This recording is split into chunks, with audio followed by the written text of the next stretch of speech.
Karena itu saya mau sampaikan secara singkat beberapa kebenaran tentang pentingnya berjalan. Klik. Yang pertama, berjalan itu menentukan kondisi hati kita. Apakah Anda berjalan dengan Tuhan setiap hari atau tidak? Itu akan tercermin pada sikap Anda, pada perbuatan Anda, pada pola pikir Anda, terutama saat Anda mengalami ujian. Saat segala sesuatu dalam hidup tidak seperti yang Anda doakan, tidak seperti yang Anda bayangkan. Semuanya serba salah.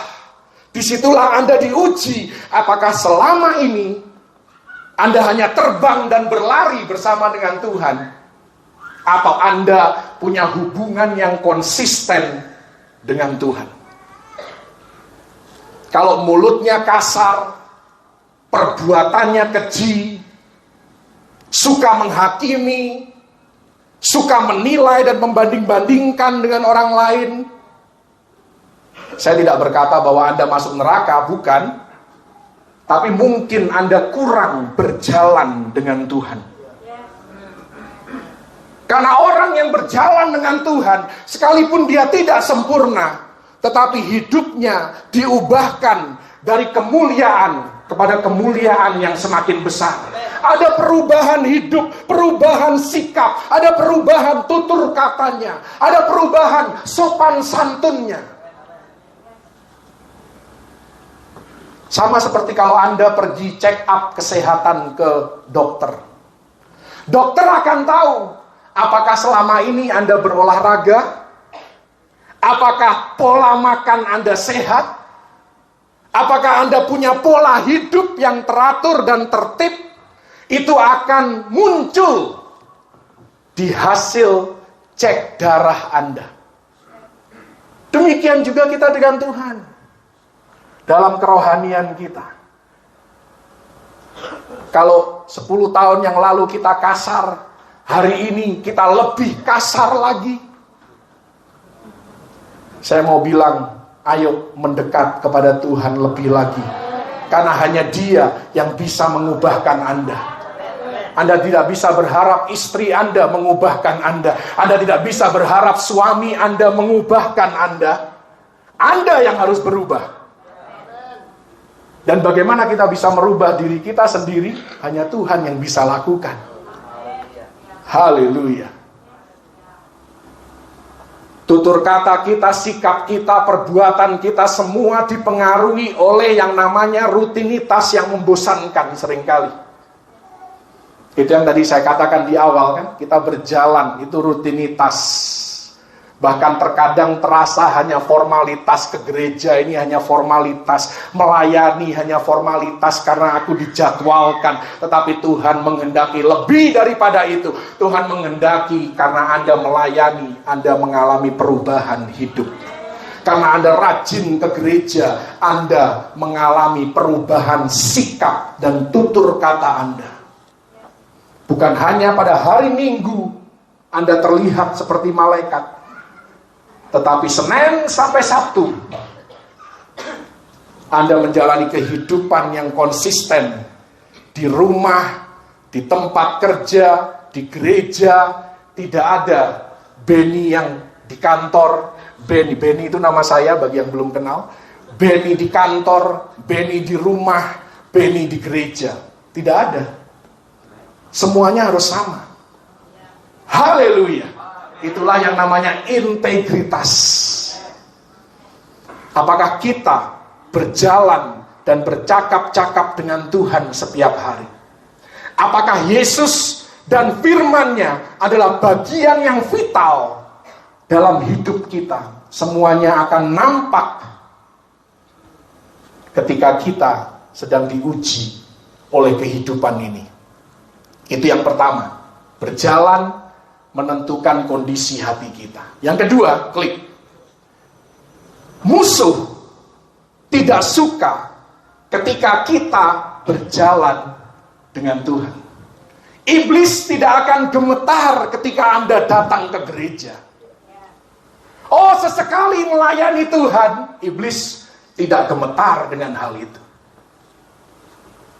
Pengalaman puncak gunung, pengalaman hari Minggu, pengalaman Anda dipromosi, diangkat oleh Tuhan, itu tidak menakutkan bagi iblis.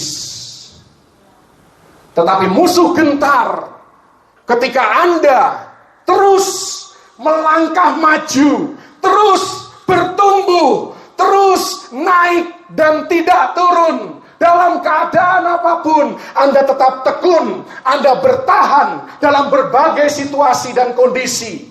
Anda tetap berjalan dengan iman dan bukan dengan melihat. Anda tetap mengandalkan Tuhan di dalam segala hal. Dan Anda tidak mudah menyerah apapun yang menimpa Anda, yang terjadi dalam kehidupan Anda. Baru musuh akan teralihkan perhatiannya kepada Anda. Oh, ini orang bukan orang yang biasa-biasa. Ini orang bukan yang rata-rata, tetapi ini orang yang luar biasa. Haleluya. Tepuk tangan bagi Yesus. Kenyataan bahwa iblis mengganggu hidup Anda sampai hari ini karena dia merasa terancam. Dia tidak mau Anda maju karena dia tahu Anda orang yang ternama, terpuji dan terhormat, dan Tuhan mau mengangkat hidup Anda lebih lagi. Haleluya. Karena itu teruslah berdoa, teruslah membaca dan merenungkan firman Tuhan, teruslah berjalan dengan Tuhan secara konsisten. Anda mungkin tidak bisa berlari, Anda tidak bisa melompat, Anda tidak bisa terbang. Tetapi lakukan apa yang Anda bisa. Kalau yang Anda bisa, lakukan hanya berjalan. Konsistenlah berjalan selangkah demi selangkah. Kalau Anda tidak kuat berjalan, merangkaklah selangkah demi selangkah. Haleluya. Yang penting ada perubahan, yang penting ada kemajuan, yang penting orang tidak mendapati kita di tempat yang sama atau bahkan mengalami kemunduran. Itu saja sudah baik. Haleluya. Jangan hanya kita semangat ketika mengalami pengalaman puncak gunung, kita sedang berlari dan terbang, tetapi konsisten. Ketika kita ada di lembah kekelaman pun, kita tetap berdoa, kita tetap melayani, kita tetap setia di dalam perkara-perkara yang Tuhan percayakan dalam hidup kita. Haleluya. Saya mau cerita sedikit, klik. Ada seorang warga negara Amerika bernama Peter Jenkins. Pada tahun 1973, selama 6 tahun ke depan, dia berjalan menjelajahi Amerika. Dia menempuh jarak kurang lebih 8.000 km. Makanya butuh 6 tahun dia berjalan. Melewati pegunungan, melewati lembah, melewati padang gurun. Karena di Amerika ada semua. Ya, mirip-mirip dengan Papua lah mungkin ya. Ada gunung, ya ada laut, ya kan? Ya kan? Melewati berbagai musim dan cuaca. Salju, angin, badai, hujan, es, panas yang ekstrim. Hari-hari ini kita mengalami panas yang ekstrim. Karena kita ada di peristiwa El Nino, musim kering yang ekstrim. Bahkan dia hampir mati dalam berbagai kesempatan karena ditabrak, karena dipukuli, dirampok, digigit binatang. Bahkan dia membawa anjing kesayangannya. Anjingnya mati di tengah jalan, mati ditabrak oleh truk. Dia harus melewati kesedihan yang begitu mendalam di sepanjang perjalanannya. Setelah selesai semuanya, dia hendak menulis buku ini, dan seorang reporter bertanya kepada dia, hal apa yang membuatmu kepingin menyerah di tengah jalan? Karena 8.000 km bukan jarak yang pendek. 6 tahun bukan waktu yang singkat. Kita pikir jawaban Peter Jenkins adalah, aduh teriknya panas matahari, aku gak kuat, aku kepingin menyerah. Bukan itu. Bukan juga sakitnya ditabrak mobil, meskipun itu sakit. Bukan juga sedihnya kehilangan anjing kesayangannya. Anda tahu yang membuat Peter Jenkins kepingin menyerah? Berapa banyak yang kepingin tahu?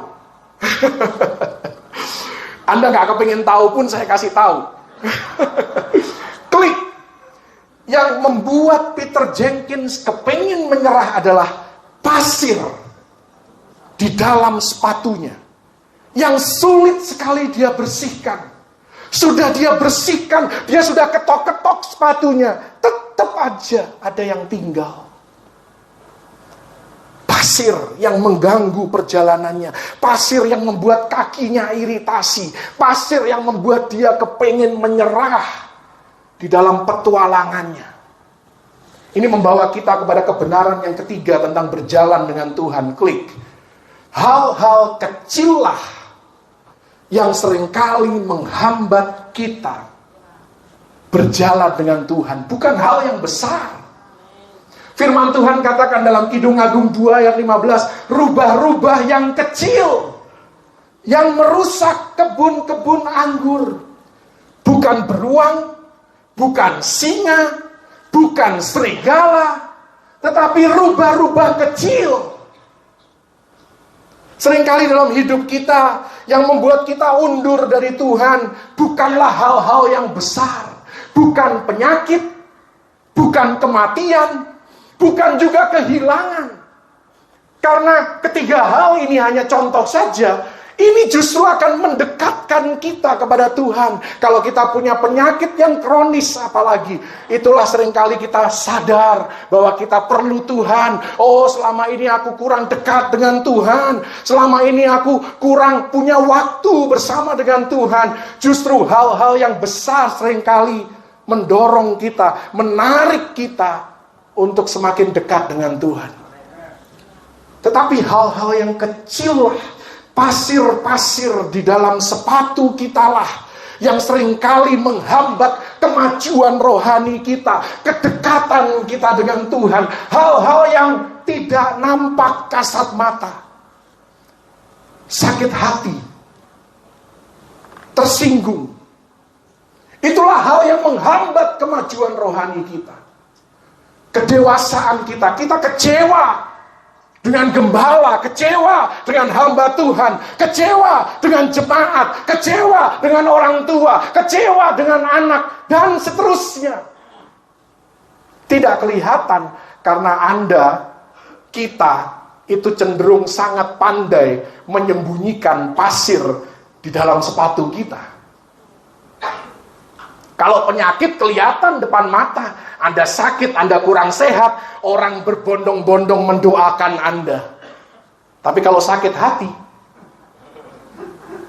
dan Anda orang yang lihai di dalam menyembunyikan perasaan Anda, nggak kelihatan. Akhirnya apa? Nggak ada yang mendoakan Anda. Anda harus berjuang sendiri. Jadi lebih baik berurusan dengan musuh yang kelihatan dibandingkan musuh di dalam kita. Demotivasi. Siapa yang tahu kalau seseorang sudah mulai demotivasi? Sudah mulai malas. Khawatir, takut, kecuali Anda mengungkapkannya. Baru orang tahu, orang bisa mendoakan Anda. Kalau Anda khawatir, saya sih nggak tahu kekhawatiran Anda semua di sini. Saya yakin Anda semua punya kekhawatiran, Anda punya ketakutan tertentu. Tapi Anda begitu pandai untuk menyembunyikannya. Anda tidak pernah mengungkapkan kepada siapapun. Karena Anda kepengen terlihat kuat. Anda kepengen terlihat rohani. Kepengen terlihat aku sudah dewasa. Tapi justru hal itu yang seringkali membuat kita depresi dan stres. Dan itu adalah pasir di dalam sepatu kita. Malas, suka menunda, insecurity, merasa tidak layak, merasa tidak mampu, merasa tidak qualified melayani Tuhan, tidak qualified di dalam menjadi orang yang berguna dalam hidup ini. Ataupun tekanan, pressure dari kehidupan kita, di sekitar kita. Hal-hal seperti inilah yang seringkali menghambat kedewasaan rohani kita, perjalanan kita dengan Tuhan. Karena itu nasihat saya siang hari ini, klik. Jangan menjadi pandai menyembunyikan atau bahkan membenarkan riak-riak kecil di dalam hidup Anda. Kita begitu pandai menyembunyikan hal-hal yang tidak nampak, sehingga kita tidak mendapatkan pertolongan yang kita butuhkan. Tidak ada orang yang bisa menopang kita dalam doa, karena kita tidak pernah mengungkapkan kepada siapapun kita punya masalah. Apalagi kalau masalah kita adalah aku ini males. Jarang orang mau mengakui aku ini males. Kecenderungannya ditutup-tutupi atau bahkan dibenarkan. Ya sebenarnya sih aku males, tapi karena ya aku ngelihat dia itu gak suka, karena dia pernah nyakitin aku. Ya selalu nyalain orang. Kita mengakui kelemahan kita, tapi diakhiri dengan kata tapi.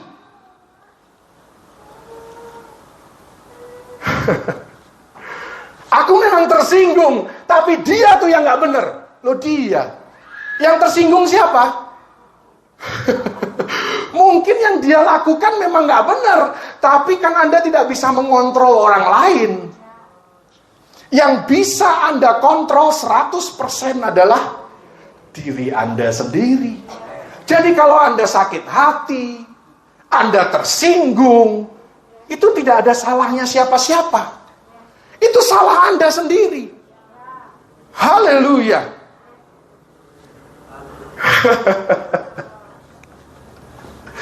Haleluya. Saya beberapa hari yang lalu dapat satu meme, ya kan, sebutannya meme kan. Bahasa Inggrisnya meme. Saya nggak tahu lah bahasa Indonesianya apa meme itu. Yang saya tahu meme itu adik perempuan. Karena saya orang Chinese. Adik perempuan tuh meme, ya kan? Ada sebuah meme yang berkata demikian: lebih baik mendengar pendeta mengungkapkan dosa saya daripada mendengar Yesus berkata, enyahlah hai engkau pembuat kejahatan. Pilih mana? Pilih saya mengungkapkan dosa Anda, sekalipun bukan dengan tujuan mempermalukan Anda. Kadang-kadang gak sengaja juga keluar dari mulut. Daripada nanti Anda berhadapan sama Yesus, pura-pura kenal Yesus, ternyata Yesusnya gak kenal sama Anda. Siapa lu? Gitu kan? Kalau bahasa Jakartanya kan? Tapi saya percaya yang dengar suara saya di tempat ini semua dikenal oleh Yesus. Haleluya. Karena kita sudah selamat, mari kita terus berjalan dengan Tuhan. Supaya kita diubahkan dari iman kepada iman. Kita mengalami satu kasih karunia kepada kasih karunia yang berikutnya. Haleluya. Itulah yang Tuhan kehendaki dalam kehidupan setiap kita. Mari kita lihat beberapa contoh hal-hal kecil yang melelahkan. Dan ini juga dialami oleh para tokoh di Alkitab. Klik, ini sudah ya. Ya ada 4 contoh. Yang pertama dialami oleh pemazmur. Di dalam Mazmur 42 ayat yang ke-11, dia mengeluh. Seperti tikaman maut ke dalam tulangku, lawanku mencela aku.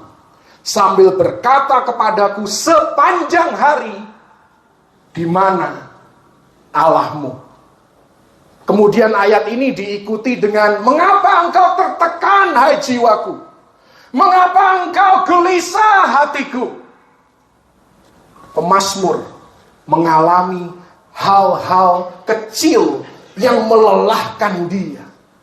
Kalau saya terjemahkan ayat ini, seringkali kita sebagai orang Kristen pun ditantang oleh orang-orang di sekitar kehidupan kita. Katanya Tuhan baik. Kenapa kok dia izinkan kamu menderita? Pertanyaan-pertanyaan seperti ini adalah pasir di dalam sepatu yang membuat kita seringkali terhambat di dalam kemajuan rohani kita. Katanya Tuhanmu penyembuh. Kenapa engkau sakit dan tidak sembuh-sembuh? Katanya engkau rajin ke gereja. Katanya engkau rajin melayani Tuhan. Kenapa Tuhan tidak menjawab doamu? Inilah pertanyaan yang dihadapi oleh pemazmur pada waktu itu, yang kita hadapi hari-hari ini, yang seringkali melelahkan jiwa kita dan membuat kita terhambat di dalam berjalan dengan Tuhan. Simson, Hakim-Hakim 16 ayat yang ke-16. Di sana ada seorang Delila, perempuan itu berhari-hari merengek-rengek kepadanya dan terus mendesak-desak dia. Para istri, memang ini salah satu strategi terbaik untuk mendapatkan sesuatu dari suami Anda. Dengan merengek-rengek dan mendesak-desak. Tetapi ketahuilah bahwa bukan berarti itu benar dan harus dijadikan standar ketika Anda menginginkan sesuatu. Karena terkadang suamimu pun akan merasa tidak dapat lagi menahan hati, sehingga mau mati rasanya. Haleluya. Itu bukan saya, karena istri saya sangat baik. Mungkin bapak-bapak di sini yang punya masalah ini di dalam rumah tangga Anda, saya sangat merasa berbelas kasihan kepada bapak-bapak, dan saya akan terus mendoakan supaya Tuhan mengubahkan istri-istri daripada bapak-bapak. Tapi ini sebenarnya bukan hanya masalah para istri, ini adalah masalah manusia. Bukankah seringkali kita sama Tuhan juga seperti itu? Mendesak-desak, merengek-rengek. Memang sih firman Tuhan katakan mintalah, carilah, ketoklah. Itu benar. Tapi lakukan dengan sikap yang baik. Haleluya. Simson setiap hari diperhadapkan pada pencobaan yang bertubi-tubi. Untuk apa? Untuk kompromi. Di satu sisi Simson kepingin berbuat baik, dia kepingin hidup kudus, dia kepingin menyenangkan Tuhannya. Tetapi di sisi lain dia punya kecenderungan untuk menyenangkan manusia. Dia kepingin bisa menyenangkan semua orang di sekitar kehidupannya. Akhirnya dia stres sendiri. Dan pada akhirnya tekanan yang dia alami membuat dia jatuh. Bukan hal besar, tapi hal kecil yang melelahkan sehingga kita kompromi. Itulah yang terjadi dalam kehidupan kita seringkali. Paulus dalam 2 Korintus 11 ayat 28, kalau Anda membaca 4-5 ayat sebelum ayat 28, Rasul Paulus menuliskan secara rinci hal-hal yang tidak enak yang dia alami. Dia didera, dia disesah, dia dilempari batu, dia mengalami karam kapal, dia tidak tidur berhari-hari, dia lapar dan dahaga, dia kedinginan tanpa pakaian. Tetapi ternyata bukan itu yang melelahkan bagi Rasul Paulus. Yang melelahkan jiwanya adalah urusanku sehari-hari, mengurus jemaat. Kalau ada konflik di jemaat, itulah yang melelahkan bagi gembala Anda. Kalau ada yang satu cekcok dengan yang lain, akhirnya bubar jalan, ada yang keluar gereja, itulah yang melelahkan bagi para gembala. Karena itu Anda harus belajar untuk simpatik dengan gembala Anda. Amen. Haleluya. Ibu Dora aminnya paling kencang. Dan kita harus maklumi itu. Sudah 30 tahun lebih melihat sirkus dalam gereja. Tidak bisa disalahkan. Anda pikir enak jadi gembala? Bisa coba. Setahun aja lah. 1 tahun saja cukup. Beban mental, stres. Saya pun merasakan, saudara. Hari Minggu sudah mendekat. Sampai hari Kamis rasanya kok tidak ada firman yang muncul ya. Sudah mulai itu keringat dingin, saudara. Stres. Saya nggak tahu gembala-gembala di sini sangat peka pada suara Tuhan. Mungkin Anda sudah tahu sampai 1 tahun ke depan Anda tahu apa yang harus dikhotbahkan. Itu luar biasa. Tidak demikian dengan saya. Setiap minggu saya bergumul. Mau ngomong apa ya? Firman apa ya? Belum lagi siapkan PowerPoint. Anda pikir PowerPoint ini ada yang nyiapin? Nggak ada. Saya sendiri yang buat, saudara. Bukan membanggakan diri, tapi saya hanya mau share stresnya pelayanan. Tapi seringkali berapa banyak yang tepuk tangan atas pelayanan Anda? Oh, saya tidak minta ditepuk tangani loh.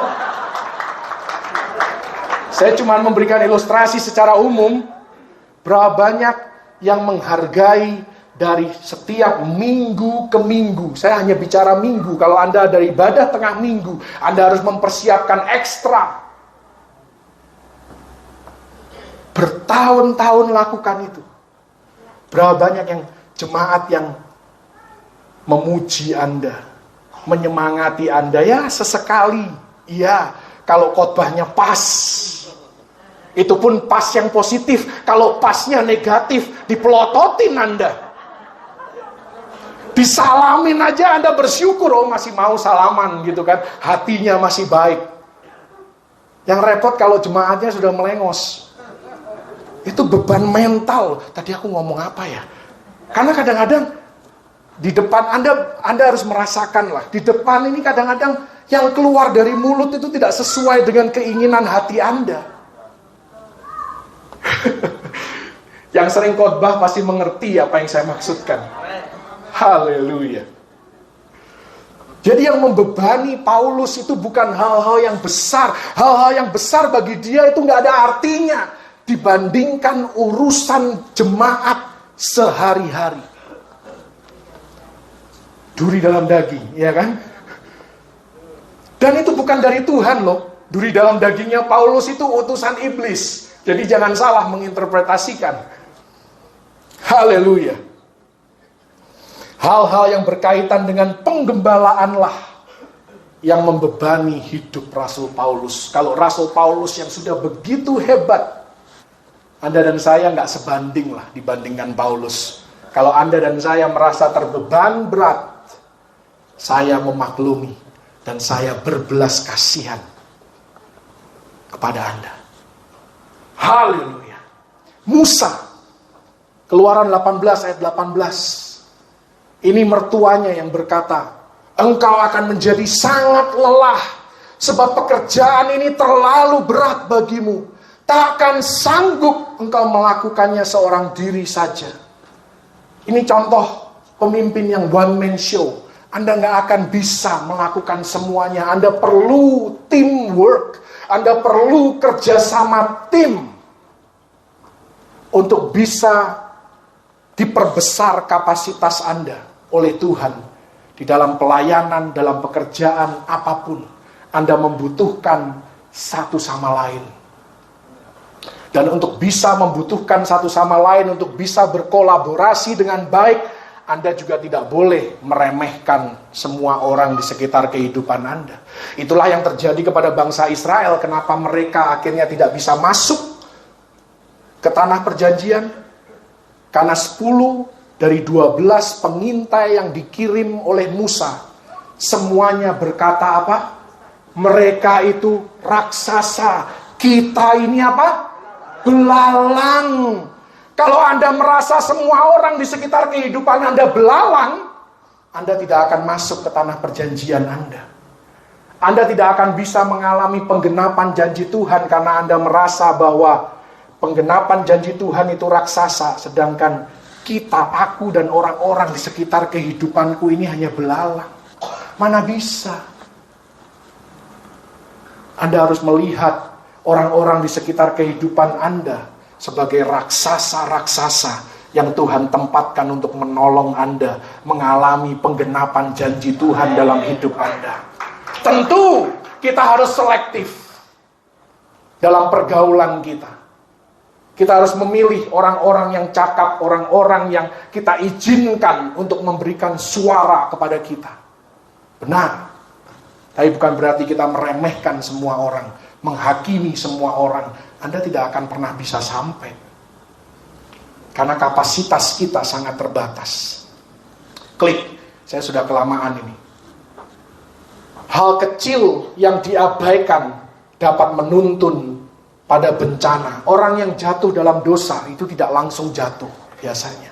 Apalagi dosa-dosa yang dalam tanda kutip besar. Sebenarnya nggak ada dosa besar, dosa kecil. Semuanya juga dosa. Orang yang jatuh dalam perzinahan itu tidak semena-mena langsung jatuh dalam perzinahan. Enggak. Butuh proses karena ada hal-hal kecil yang diabaikannya sehingga dosa besar dia alami. Sama seperti Pemazmur 73 ayat yang kedua dikatakan, sedikit lagi maka kakiku terpeleset, nyaris aku tergelincir. Kenapa? Kalau Anda mundur 3 ayat sebelumnya, dikatakan di sana, sekianlah doa-doa Daud bin Isai. Anda mungkin mulai mengabaikan doa. Aku maleslah berdoa, aku capek lah, aku sibuk sekali, aku terlalu sibuk untuk berdoa. Anda lakukan itu untuk jangka panjang. Jangan heran mulai muncul benih-benih Anda membanding-bandingkan diri dengan orang lain. Kok orang dunia kayaknya hidupnya nyaman-nyaman dan tenang-tenang saja ya. Kenapa proses hidupku berat banget ya? Kenapa kok dia enak banget hidupnya? Kita mulai membanding-bandingkan diri tanpa sadar. Karena kita berhenti berdoa, kita jatuh ke dalam bencana yang besar dalam hidup kita. Dimulai dengan hal yang sepele. Klik. Minggu yang lalu saya berkhotbah tentang Petrus. Petrus seringkali kita hakimi, oh imannya kecil. Tapi saya mau katakan dengan iman yang kecil, Petrus berjalan di atas air. Bagaimana dengan iman yang besar? Dengan kurang percaya saja, Petrus berjalan di atas kemustahilan. Itu minggu lalu. Minggu ini saya berkhotbah lain. Petrus itu punya ide cemerlang. Karena berjalan di atas air ini bukan idenya Yesus. Ini idenya Petrus. Petrus yang minta kepada Tuhan. Ini seperti permohonan doa. Petrus berdoa, Tuhan, aku kepengen berjalan di atas air. Jadikan itu kenyataan.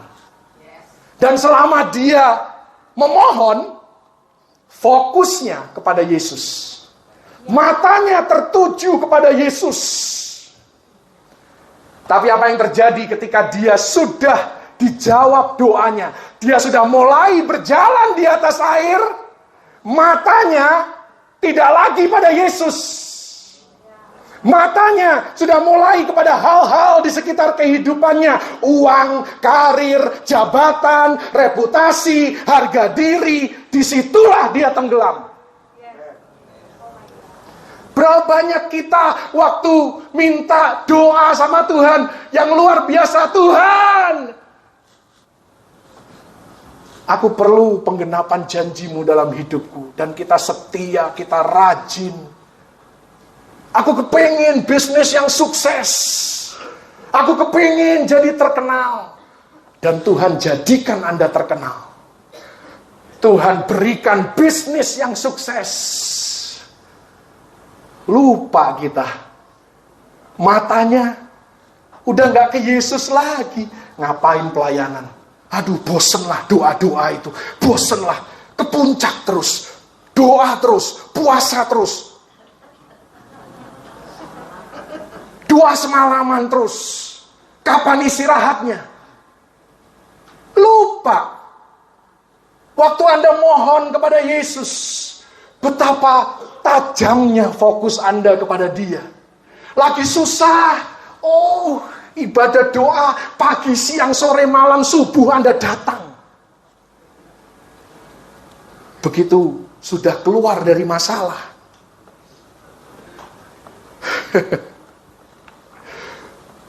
nongol di gereja aja udah, kalau kata orang Surabaya, ban-ban kamsya katanya. Sudah beribu-ribu terima kasih bisa membuat Anda datang ke gereja. Lihat Anda di gereja itu udah terima kasih banget. Itu Petrus, bukan Anda. Nggak ada di sini. Di sini nggak ada. Itu Petrus. Petrus memang nggak tahu diri. Petrus yang di Alkitab. Kalau nama Anda Petrus, mohon maaf. Bukan Anda yang saya maksud. Petrus yang di Alkitab ini. Paling pintar memanipulasi Tuhan. Hari Minggu nipu Tuhan. Ya kan, Senin sampai Sabtu nipu manusia.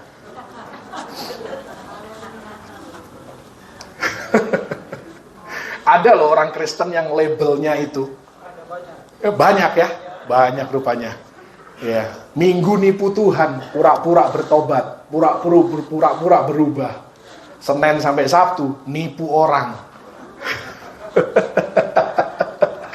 Udah, saya dimarahin banyak orang, klik. Udah kelamaan saya khotbah. Satu hal, udah diklik belum? Udah diklik. Satu hal tentang pasir di dalam sepatu. Anda pernah bermain di pantai kan? Berapa banyak setelah main di pantai, kita coba bersihkan sandal kita, sepatu kita.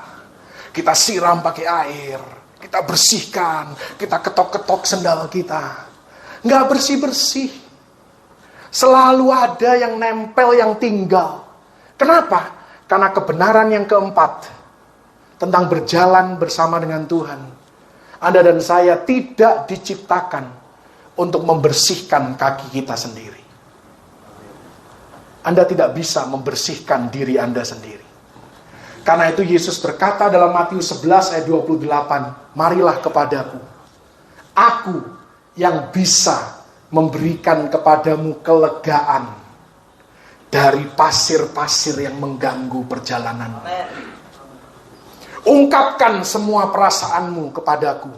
Aku tidak takut sama perasaanmu sekalipun negatif, sekalipun khawatir, takut, dan lain sebagainya. Bawa semuanya kepadaku. Yang Yesus mau adalah Yohanes 13 ayat 15. Setelah aku membersihkan kakimu, tolong engkau keluar jadi berkat. Tolong bersihkan juga orang-orang di sekitar kehidupanmu. Berkati mereka dan jangan hakimi mereka. Kasihi mereka dan jangan musuhi mereka. Haleluya. Suasana seperti inilah yang harus dibangun di dalam gereja Tuhan. Bukan saling menghakimi, bukan saling menjatuhkan, tetapi saling membasuh kaki satu sama lain. Karena setiap kita punya pasir di dalam sepatu yang mengganggu hidup kita, yang orang lain tidak lihat. Amin. Klik, ini slide terakhir. Saya janji ini yang terakhir. Kebenaran tentang berjalan dengan Tuhan. Saya sudah sampaikan semua poin ini. Yang pertama, berjalan menentukan kondisi hati kita. Karena itu perlu dilatih supaya punya hubungan yang sehat, supaya hati kita sehat setiap hari. Musuh tidak suka kita berjalan dengan Tuhan. Karena itu jangan hanya senang dengan pengalaman puncak gunung, pengalaman terbang dan berlari. Hal-hal kecillah yang menghambat jalan kita. Karena itu sedini mungkin identifikasi hal-hal yang dapat mengganggu perjalanan hidup kita. Dan berubahlah sekarang juga menjadi lebih baik. Dan yang terakhir, kita tidak diciptakan untuk membersihkan kaki kita sendiri. Karena itu minta Tuhan bereskan segala sesuatu yang mengusik kerohanian kita, hati kita, dan jadilah berkat bagi orang lain. Bersimpatilah terhadap orang-orang yang sedang bergumul. Klik. Terima kasih. Dan Tuhan Yesus memberkati. Haleluya. Puji Tuhan.